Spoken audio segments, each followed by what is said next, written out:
Daniel Hayes stood in front of Riverside Coffee House, car keys still gripped in his palm.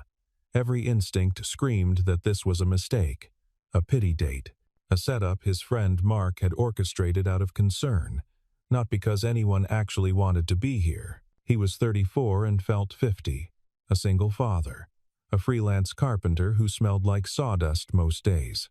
His idea of a Friday night was assembling Lego dinosaurs with Noah, his 7-year-old son, not sitting across from a stranger making forced conversation. Mark had cornered him at the lumber yard 3 days ago.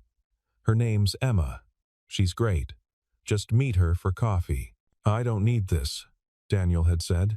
You need something, Mark replied. You've been alone for 3 years. Alone.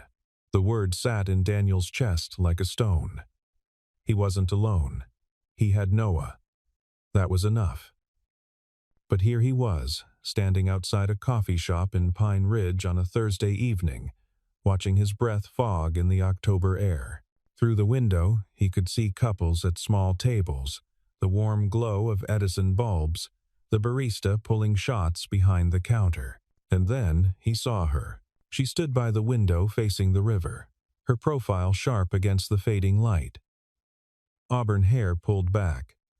Simple gray sweater. She wasn't checking her phone every 30 seconds like she was waiting for an escape route. She was just looking out at the water, calm, not like someone doing anyone a favor. Daniel pushed open the door. The smell of roasted coffee and cinnamon hit him first. She turned when the bell chimed. Their eyes met. Her expression didn't change. No forced smile. No visible assessment. Just a quiet acknowledgement. "Daniel?" she asked. "Yeah." He crossed the space between them, suddenly aware of the wood shavings probably still caught in his sleeve cuffs. "Emma, that's me," she gestured to the table. "Want to grab a drink first?" "Sure." "Yeah, coffee." He ordered a black coffee because it was simple. She got tea. They sat by the window where she'd been standing. "So," she said, wrapping her hands around the cup. "Mark set this up." "He did. He told you I was great?" Daniel almost laughed. "Those exact words. He told me you needed to get out more." The honesty cut through the awkwardness. Daniel looked at her properly then. Mid-30s, he guessed. Tired eyes but not broken. The kind of tired that came from carrying weight, not from giving up. "Did he tell you why?" Daniel asked. "He said you're a good father, that's all. Not single dad. Not raising a kid alone. Just a good father." Something in Daniel's chest loosened. "I don't usually do this," he said. "Neither do I." They sat in silence for a moment. Outside, the river moved slowly, catching the last copper light of sunset. "Why'd you say yes?" Daniel asked. Emma tilted her head slightly. "Why did you?" He didn't have a good answer. Or maybe he did, and it scared him. Because part of him, the part he'd buried under exhaustion and responsibility, wanted to believe he was still someone worth choosing. "Curiosity," he said finally. "Same." The conversation started small. The weather. Pine Ridge in autumn. The coffee shop's cinnamon rolls, which apparently were legendary. But it didn't feel small. Every exchange felt deliberate, like they were both testing the water temperature before diving in. Emma asked about his work. He told her about carpentry, about building custom furniture in the workshop behind his cabin. She listened like it mattered. "Do you like it?" she asked. "Most days." He paused. "I like making things that last." She nodded slowly. "That makes sense. What about you?" "Project manager. Construction firm." She smiled slightly. "I make sure other people make things that last."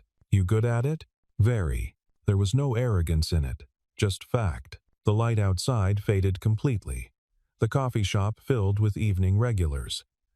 Daniel realized he'd been there for 40 minutes and hadn't once thought about an exit strategy. "Can I ask you something?" Emma said. "Go ahead. Is this as weird for you as it is for me?" Daniel laughed. "A real one." "Yeah, good." She relaxed slightly. I wasn't sure. They stayed another hour. The conversation shifted when Emma asked about Pine Ridge. How long have you lived here? She said. Born here. Left for a few years. Came back about 8 years ago. What brought you back? Daniel hesitated. This was usually where the story got complicated, where people's expressions changed. Family stuff, he said carefully. Emma didn't push. She just nodded and looked back out at the river, now dark except for the reflection of streetlights on the water. I moved here 2 years ago, she said. From Denver. Big change. Needed one. She turned her cup in small circles on the table. I was married. Corporate job. Big house. Everything looked right from the outside. What happened? It wasn't. She said it simply. So I left. Sold the house, took a job here, started over. Daniel found himself leaning forward slightly. That take guts, or desperation. Emma smiled, but there was no humor in it. Hard to tell the difference sometimes. He understood that. The line between brave and desperate. He'd walked it when Jennifer left, when he'd suddenly become the only parent Noah had. Starting over's not easy, Daniel said. No, she met his eyes. But staying in something dead is harder. The words hung between them, true and sharp. A couple at the next table laughed loudly, breaking the moment. Emma glanced at her watch. I should probably go, she said. Daniel felt a small drop of disappointment. Yeah, me too. They walked outside together. The October air was cold now, carrying the smell of wood smoke from someone's fireplace. This was nice, Emma said. It was. She pulled her jacket tighter. Mark was right. You're easy to talk to. So are you. They stood there for a moment, neither moving toward their cars. Would you want to do this again? Emma asked. The question was direct. No games. Yeah, Daniel said. I would. Good. She pulled out her phone. Give me your number. They exchanged information. Her fingers moved quickly, efficient. I'll text you, she said. Okay. She walked to her car, a silver sedan parked near the corner. Daniel watched her go, then climbed into his truck. His phone buzzed before he'd even started the engine. That was better than I expected. Thanks for not making it weird. He smiled and typed back. Thanks for showing up. Wasn't sure you would. Same. He drove home to the cabin on the edge of Pine Ridge, where Sarah, his sister, was watching Noah. The house was dark except for the kitchen light. He found Noah asleep on the couch, wrapped in his dinosaur blanket, and Sarah reading on her tablet. How'd it go? She whispered. Daniel looked at his son's sleeping face, then at his phone. Different, he said quietly. Sarah raised an eyebrow. Good different? Maybe. He carried Noah to bed, tucked him in, and stood in the doorway for a moment watching his son breathe. This was his life. This small person who needed him. Everything else was just noise. But when he got to his own room and checked his phone again, there was another message from Emma. Sleep well, Daniel. He typed back. You too. And for the first time in a long time, he thought he might. They texted over the next few days. Nothing heavy. Emma would send a photo of a project site with a caption like, Contractors found another creative solution today. Daniel would reply with a picture of a chair he was refinishing. On Sunday afternoon, she called. Want to take a walk? She asked. There's a trail I've been meaning to check out. Which one? Silver Lake Trail. Supposed to have good views. Daniel knew it. He'd hiked it dozens of times, sometimes with Noah on his shoulders. When? Now? If you're free. Noah was at Jennifer's mother's house for the day, one of the rare scheduled visits. Daniel had the afternoon with nothing to fill it. I can do now. They met at the trailhead parking lot. Emma wore hiking boots and a navy jacket, her hair in a braid. She looked ready. The trail started easy, winding through pine trees and aspen groves, just starting to turn gold. They walked side by side. Not talking much at first. The silence felt natural. After about 20 minutes, the trail opened up to a viewpoint overlooking the valley. Emma stopped, breathing slightly harder. "Okay," she said. "That's worth it." The town of Pine Ridge spread out below them, small and contained. Beyond it, mountains rolled toward the horizon. They sat on a flat rock. Emma pulled out a water bottle and took a long drink. "Can I ask you something?" she said. "Sure. Mark mentioned you have a son." There it was. The moment Daniel had been waiting for and dreading. "Yeah, Noah. He's 7. Emma nodded slowly. "What's he like? Not where's his mother? Not is that hard? Just what's he like?" Daniel felt something in his chest ease. "He's obsessed with dinosaurs. Knows more about the Jurassic period than most paleontologists. He builds things constantly. Legos, sticks, cardboard boxes, anything." Daniel smiled despite himself. "He's loud and messy and asks 10,000 questions a day. Sounds exhausting." "It is. And you love it." It wasn't a question. Emma was looking at him steadily. "Most days," Daniel said honestly. "Some days I'm just trying to survive until bedtime." "That's fair." They sat quietly for a moment. A hawk circled overhead. "His mom?" Emma asked carefully. Daniel's jaw tightened. "Jennifer.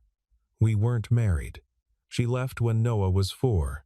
Decided she didn't want to be a mother anymore." He waited for the pity. The awkward sympathy. The way people's faces changed when they realized he was the parent who got left behind. Emma just nodded. "That must have been hell." "It was. For both of you." "Yeah." She didn't ask more. Didn't need the full story. The details of Jennifer's sudden departure, the custody agreement she hadn't fought, the years of Daniel learning to be enough for a small boy who kept asking when Mommy was coming back. "I don't usually tell people this early," Daniel said. "Tell them what?" "About Noah. About being a single dad." Emma turned to look at him. "Why not?" "Because it changes things. People either decide I'm too complicated or they think they can fix me." He picked up a small stone, turned it over in his fingers. "Either way, they leave. I'm still here. It's been 1 coffee and 1 hike." "True." Emma stood, brushed off her jeans. "But I'm not running yet." They hiked back as the afternoon light turned golden.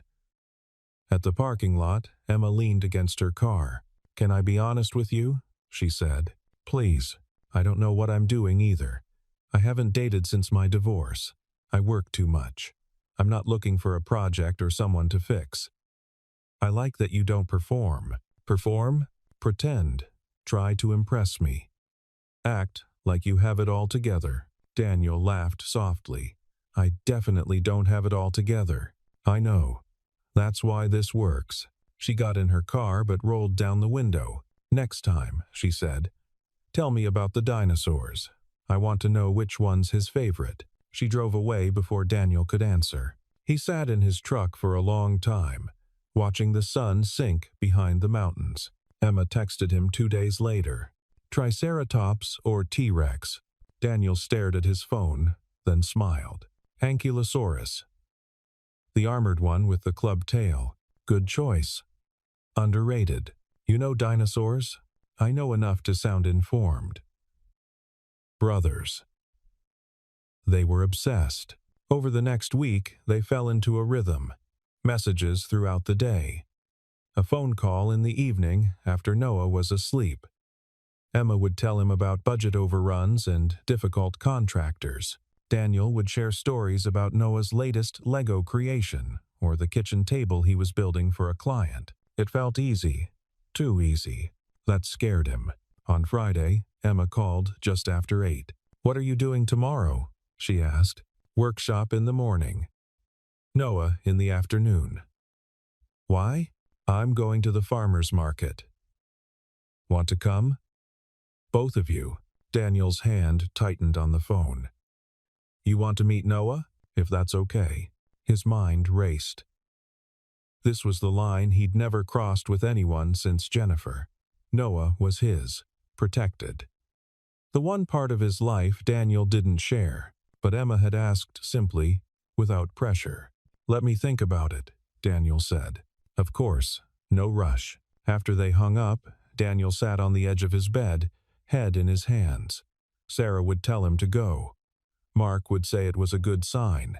But they didn't understand. Bringing someone into Noah's life meant risk. It meant the possibility of another person leaving. Another loss the boy would have to process. He went to Noah's room. His son was asleep, sprawled across the bed with one arm hanging off the side, still clutching a plastic stegosaurus. Daniel thought about Emma at the viewpoint, not flinching when he'd told her about Jennifer. The way she'd asked what Noah was like, not what was wrong with his mother. He pulled out his phone. Tomorrow works. Farmer's market at 10? Her response came immediately. Perfect. See you there. Daniel barely slept. The Pine Ridge Farmer's Market took over the town square every Saturday from April to October. Daniel and Noah arrived at 10, weaving through stalls of apples, pumpkins, and homemade bread. Noah held his hand tightly, suspicious of the crowd. "Why are we meeting your friend?" he asked, for the third time. "Because she's nice, and I think you'll like her. Does she know about dinosaurs?" "A little. A little isn't very much." Daniel spotted Emma near the honey stand. She wore jeans and a green flannel shirt, her hair down. When she saw them, she smiled but didn't rush over. She waited. Daniel appreciated that. "Noah," he said quietly. "That's Emma." Noah looked up at her as they approached. Emma crouched down slightly, putting herself at eye level. "Hi, Noah. I'm Emma. I'm 7. Noah said suspiciously. "I heard. That's a good age. Do you like dinosaurs?" "I think they're pretty cool. My favorite is the Ankylosaurus." Noah's eyes widened. "That's my favorite. I know." Emma glanced at Daniel with a small smile. "Your dad told me." They walked through the market together. Emma didn't try too hard. She didn't ask Noah a million questions or talk in a high-pitched voice. She just existed next to them, comfortable. At the apple cider stand, she bought 3 cups. Noah drank his in about 4 seconds, then ran to look at the pumpkins. "He's great," Emma said quietly. "He's cautious with new people. Smart kid." They watched Noah test the weight of different pumpkins, trying to find one he could actually lift. "Thank you," Daniel said. "For what?" "For not making this weird." Emma turned to him. "Daniel, I'm not here to audition. I'm just here." The simplicity of it hit him hard. Noah ran back, dragging a medium-sized pumpkin. "Can we get this one?" "Sure, buddy." As Daniel paid, Noah tugged Emma's sleeve. "Do you want to see my Lego dinosaurs?" Emma looked at Daniel. He nodded slightly. "I'd love to," she said. So they ended up at Daniel's cabin, a small 2-bedroom place at the edge of the woods.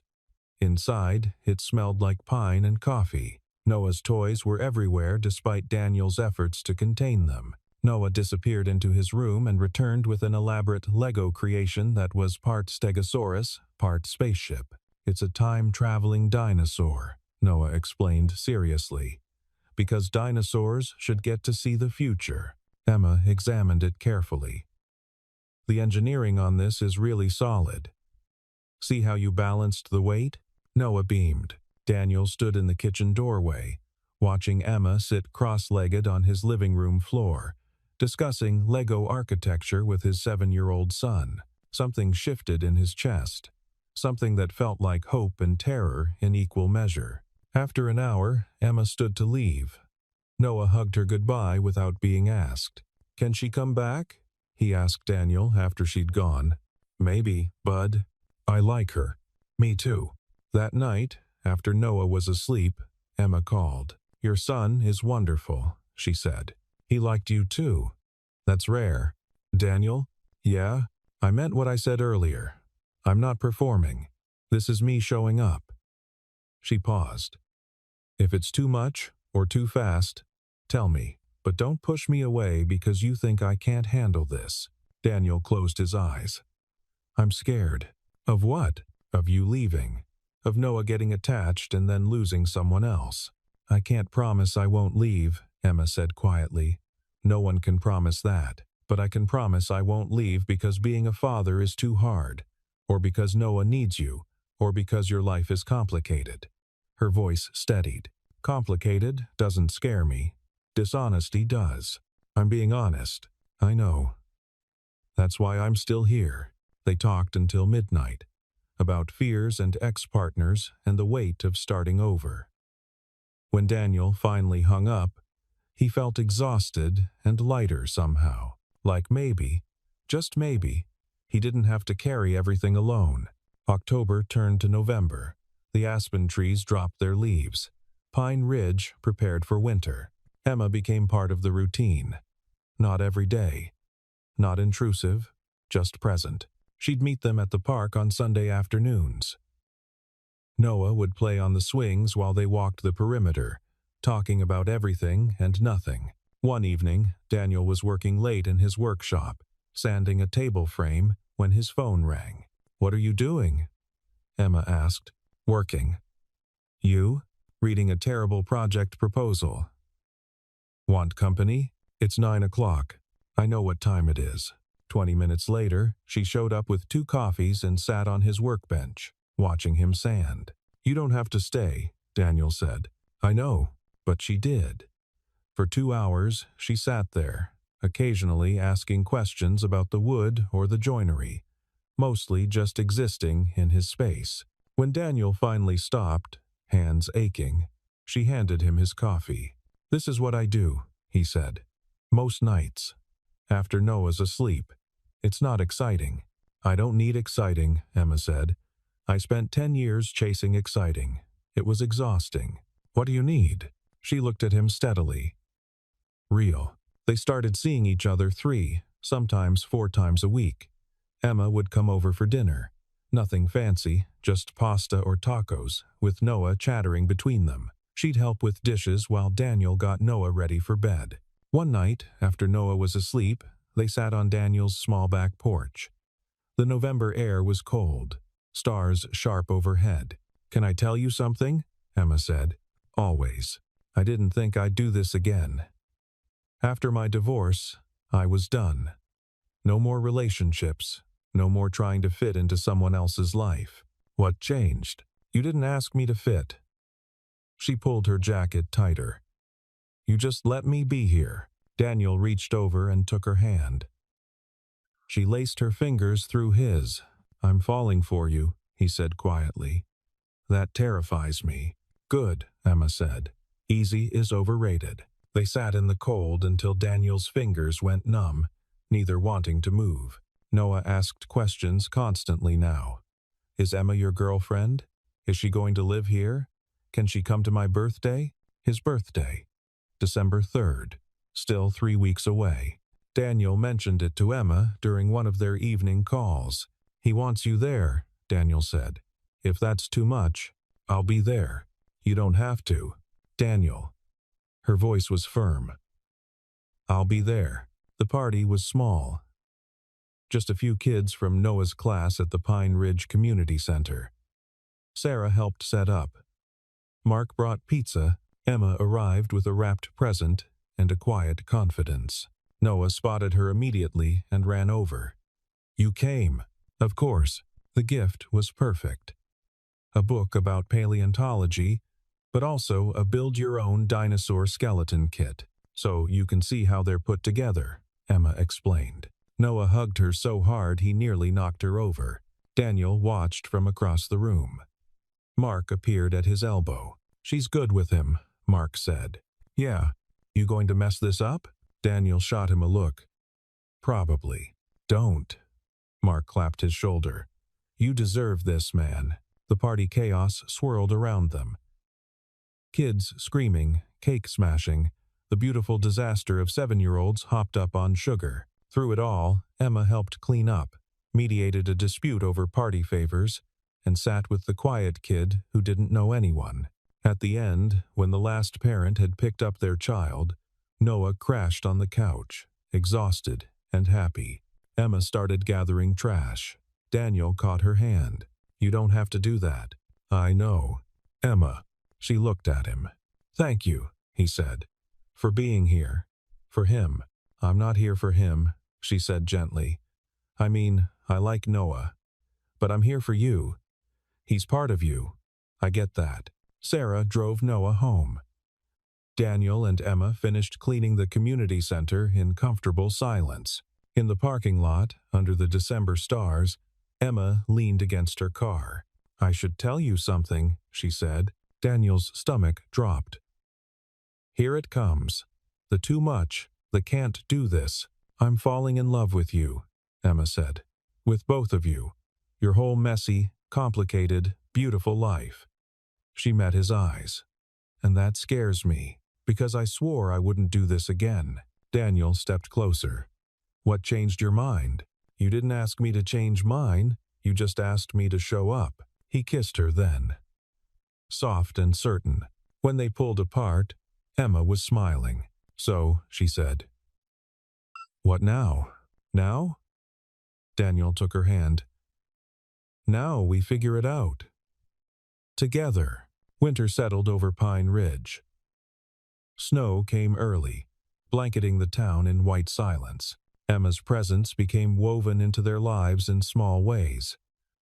She brought groceries when Daniel was swamped with a big commission.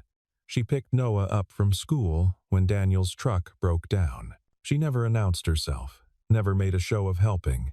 She just did what needed doing. One evening in mid-December, Noah got sick. Fever, chills, the works. Daniel sat with him, cool cloth on his forehead, while Noah shivered. Emma showed up at 8 with soup and children's medicine. Sarah told me, she said at the door. Can I help? You don't have to. Daniel. She stepped inside. Stop telling me what I don't have to do. They took shifts through the night. Daniel would sit with Noah while Emma dozed on the couch, then they'd switch. At 3 in the morning, Noah's fever broke. Emma was reading in the kitchen when Daniel came out, exhausted. He's sleeping, Daniel said. Good. She stood, stretched. I should go. Stay. She looked at him. Yeah? Please. They fell asleep on Daniel's couch, her head on his shoulder, his arm around her. When Noah padded out at 6, still pale but better, he found them there. Is Emma sleeping over now? He asked. Daniel opened one eye. Just this once, bud. Okay. Noah climbed between them, and Emma automatically made room, still half asleep. They stayed like that, the three of them, as dawn light filled the cabin. The workshop became their space.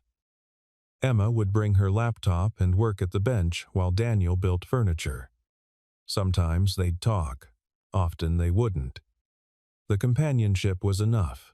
One night, she looked up from her screen. I need to tell you something. Daniel set down his plane. What's wrong?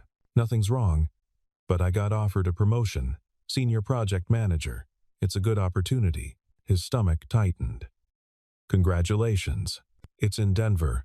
There it was. The other shoe dropping. When? He managed. I haven't accepted. Emma closed her laptop. I wanted to talk to you first. It's your career. Daniel. She stood. I'm not asking your permission. I'm asking what you want. What I want? Yes. Do you want me to stay? Do you want to try this? Or are we just passing time? He crossed to her. I want you to stay. I want this. I want you. He took her hands. But I can't ask you to give up your career. You're not asking. I'm choosing. She squeezed his hands. I like my job here. I like Pine Ridge. I like this life. And I love you. Emma, you don't have to say it back. Not until you're ready. But I needed you to know. Daniel pulled her close. I love you, he said against her hair. I've loved you since the farmer's market. Maybe before. Yeah? Yeah. She turned down the promotion. Told her boss she was exactly where she needed to be. January brought brutal cold and a message Daniel never expected. Jennifer wanted to see Noah. The text came on a Tuesday afternoon, short and direct. I know I have no right, but I want to see our son, please. Daniel stared at his phone until the screen went dark. He called Emma immediately. She what? Emma's voice was tight. Wants to visit. Says she's in Colorado. Wants to see him. What are you going to do? I don't know. Daniel pressed his palm against his forehead. She left. She gave up custody. She doesn't get to just... What does the custody agreement say? She has visitation rights. She's never used them. Silence on the line. Daniel, Emma said carefully. What do you want to do? I want to protect him. I know. But maybe this is her trying. The words hit hard because Emma was right. He didn't owe Jennifer anything. But Noah deserved to know his mother if she was genuinely trying to be in his life. That didn't make it hurt less. Over the next few days, Daniel pulled away. Not intentionally. But Emma would call and he'd keep it short. She'd offer to come over and he'd say he was busy. On Friday, she showed up anyway. We need to talk, she said at the door. Noah was at Sarah's. The cabin was quiet. I'm fine, Daniel said automatically. You're not. Emma followed him to the kitchen. I'm dealing with this. Alone. Like you deal with everything. He spun to face her. This is different. This is my son. My ex. You can't. Can't what? Be here for you? Her voice rose. I'm not asking you to handle this for you. I'm asking you to let me stand next to you while you do. What if she takes him? The words burst out. What if she decides she wants custody? What if I lose him? Then we fight. Emma stepped closer. Together. Why? Daniel's voice cracked. Why would you sign up for this? This is a mess. This is complicated and painful, and because I love you.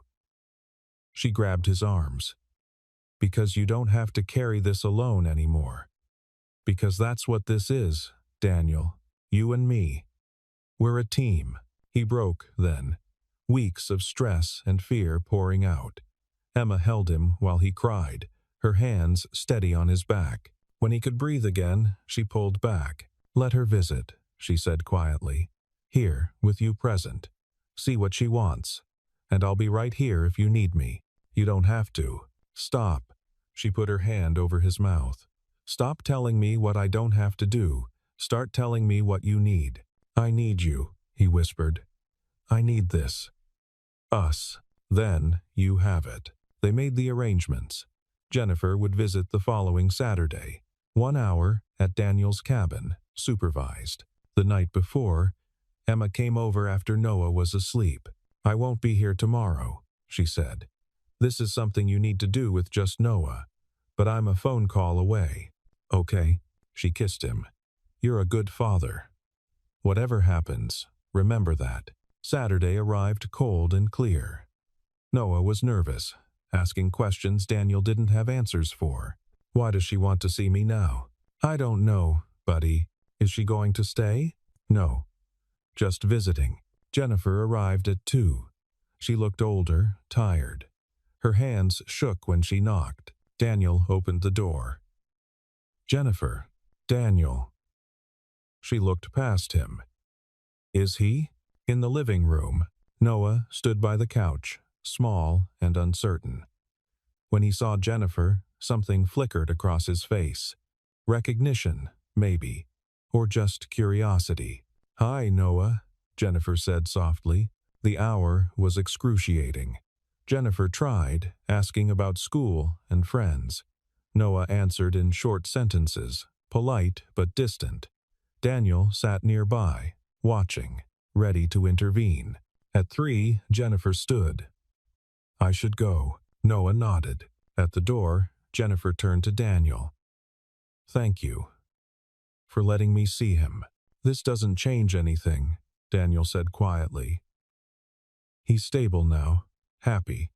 I won't let that get disrupted. I know. Jennifer's eyes filled. I'm not trying to take him.